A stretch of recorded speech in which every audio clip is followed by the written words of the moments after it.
enw i yw Molly a dyma fy stori.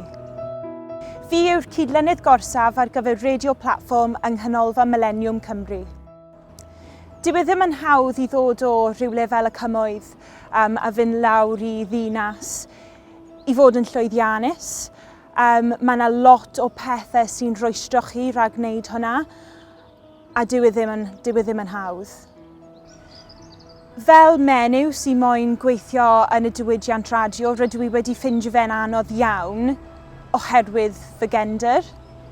Rydw i'n meddwl bod yn hollol bwysig bod mae llywodraeth yn cefnogi cymunedau fel y rhai o gwmpas y cymoedd. Mae yna lot o dalent o'r cymoedd. A fel wedais i'n barod, mae'n hollol bwysig bod y llywodraeth yn ariannu'r cymunedau yma.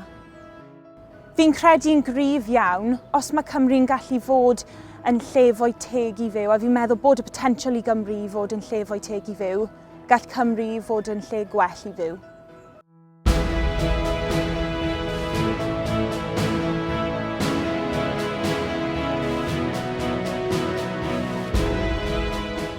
Pryd mae sefydliadau mawr yn creu penderfyniadau, hoffwn i gwybod bod nhw'n meddwl am cymunedau fel yr un rydw i'n byw ynddo.